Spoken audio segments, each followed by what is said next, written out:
Assalamualaikum warahmatullahi wabarakatuh. Pada video kali ini saya akan mempresentasikan makalah saya yang berjudul PPh Pasal 21 untuk memenuhi tugas 2 mata kuliah perpajakan 2 dengan dosen pengampu Bapak Wirmi Eka Putra, SEMSI.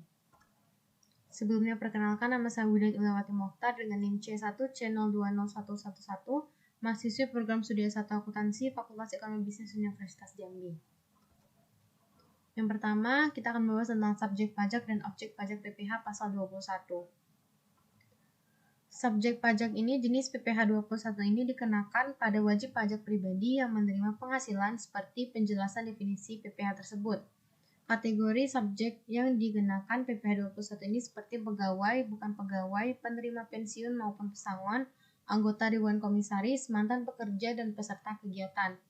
Lalu objek pajak adalah yang menjadi objek pajak penghasilan Pasal 21 adalah penghasilan yang diterima atas diperoleh atau pegawai tetap, penghasilan yang diterima atau diperoleh penerima industri, penghasilan sehubung dengan pemutus hubungan kerja, penghasilan pegawai tidak tetap atau tenaga kerja lepas, imbalan kepada bukan pegawai, imbalan kepada peserta kegiatan. Selanjutnya yang menjadi bukan subjek dan objek PPh Pasal 21. Yang bukan subjek pajak ini yang tidak termasuk dalam golongan subjek pajak ialah pejabat perwakilan diplomati dan konsultan atau konsulat atau pejabat lain dari negara asing dan pejabat perwakilan organisasi internasional. Lalu yang bukan objek pajak itu adalah yang tidak termasuk ke dalam golongan objek pajak. Adalah pembayaran manfaat atau santunan asuransi penerima dalam bentuk natura dan atau kenikmatan dalam bentuk apapun yang diberikan oleh wajib pajak atau pemerintah, iuran pensiun, zakat, dan beasiswa. Lalu yang kedua itu ada PTKP PPh Pasal 21. Penghasilan tidak kena pajak atau PTKP merupakan jumlah pendapatan wajib pajak pribadi yang dibebaskan dari PPh Pasal 21. Pembebasan tersebut didasarkan pada ambang batas tarif PTKP. Jika penghasilan tahunan melebihi batas ambang, maka wajib pajak harus membayar PPh 21. PTKP terbagi atas PTKP untuk pegawai perempuan, untuk pegawai dan bukan pegawai. Ini contoh PTKP secara umum. Yang pertama, jika gajinya 54 juta per tahun atau setara dengan 4.500.000 per bulan untuk wajib pajak orang pribadi. Jika 4.500.000 per tahun atau 375.000 per bulan tambahan untuk wajib pajak yang kawin atau tanpa tanggungan. Lalu 4.500.000 per tahun atau setara 375.000 per bulan untuk tambahan setiap anggota keluarga yang sedarah. Lalu yang ketiga, mekanisme dan tarif pemotongan PPh Pasal 21.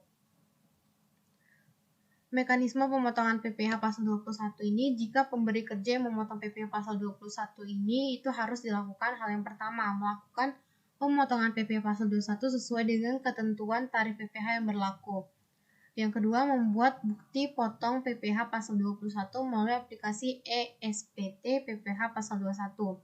Selanjutnya, melakukan penyetoran PPh Pasal 21 yang telah dipotong tersebut menggunakan kode billing dengan kode MAP dan kode jenis setoran 41112100. Penyetoran dilakukan paling lambat tanggal 10 bulan berikutnya. Misalnya, pemotongan PPh Pasal 21 dilakukan pada bulan April 2020, maka penyetoran PPh-nya itu paling lambat dilakukan pada tanggal 10 Mei 2020.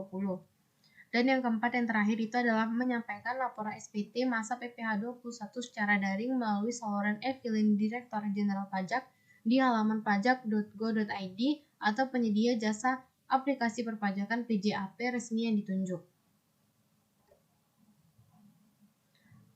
Selanjutnya, jika orang pribadi penerima penghasilan dari pemberi pajak yang bertindak sebagai pemotong PPh Pasal 21, maka perlu melakukan hal-hal sebagai berikut. Yang pertama, meminta dan mendapatkan bukti pemotongan PPh Pasal 21, yaitu surat 1721A1 dan 1721A2 atas penghasilan yang diterima dan dipotong PPh Pasal 21 secara berkala.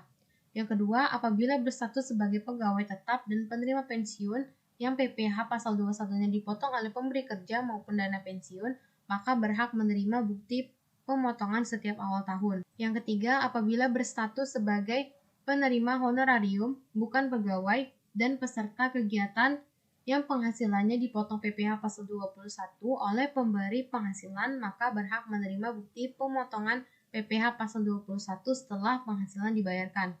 Lalu yang keempat dan terakhir, apabila menerima penghasilan dari pemberi kerja, namun PPh pasal 21-nya itu tidak dipotong, maka penghasilan tersebut wajib diperhitungkan dan dilaporkan melalui SPT tahunan PPh orang pribadi, serta membayar kekurangan pajaknya menggunakan kode billing dengan kode MAP 411125 dan kode jenis setoran 200. Untuk tarif pemotongan PPh pasal 21. Tarif pajak adalah dasar pengenaan pajak terhadap objek pajak yang menjadi tanggungannya.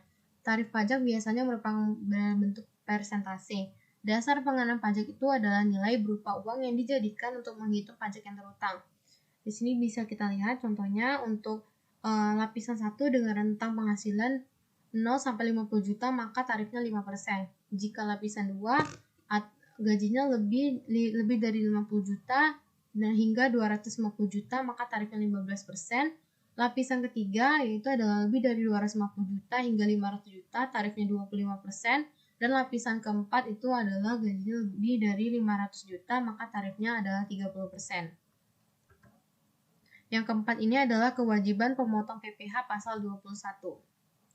Kewajiban pemotong PPh yang dilakukan oleh bendahara pemerintah. Yang pertama itu wajib mendaftarkan diri ke KPP. Yang kedua, wajib menghitung, memotong, menyetorkan, dan melaporkan PPh pasal 21. Dan yang ketiga, PPh pasal 21 yang dipotong wajib disetor ke kantor pos atau bank paling lama 10 hari setelah masa pajak berakhir. Yang keempat, pemotong pajak wajib lapor sekalipun nihil paling lama 20 hari setelah masa pajak berakhir. Yang kelima, wajib membuat catatan atau kertas kerja perhitungan PPh pasal 21 untuk setiap masa pajak. Yang keenam, wajib menyimpan catatan atau kertas kerja sesuai ketentuan. Dan yang terakhir, itu adalah wajib membuat bukti potong dan memberikannya kepada penerima penghasilan.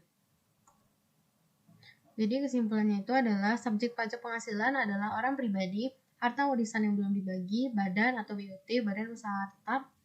Objek pajak itu adalah penghasilan, yaitu setiap tambahan kemampuan ekonomis yang diterima atau diperoleh oleh wajib pajak, baik yang berasal dari Indonesia ataupun luar negeri, yang dapat dipakai untuk konsumsi atau menambah kekayaan wajib pajak yang bersangkutan, dengan nama dan dalam bentuk apapun. Penghasilan tidak kena pajak atau PTKP merupakan jumlah pendapatan wajib pajak pribadi yang dibebaskan dari PPh pasal 21. Sedangkan tarif pajak adalah dasar pengenaan pajak terhadap objek pajak yang menjadi tanggungannya. Tarif pajak biasanya berupa persentase. Melakukan pemotongan PPh pasal 21 itu harus sesuai dengan ketentuan PPh yang berlaku. Pihak yang melakukan pemotongan dan pemungutan pajak itu atas pengeluaran yang berasal dari APBN atau APBD itu adalah bendahara pemerintah. Sekian presentasi dari saya, lebih dan kurang saya mohon maaf. Jika ada yang ditanyakan saya persilakan. Saya akhiri dengan wassalamualaikum warahmatullahi wabarakatuh.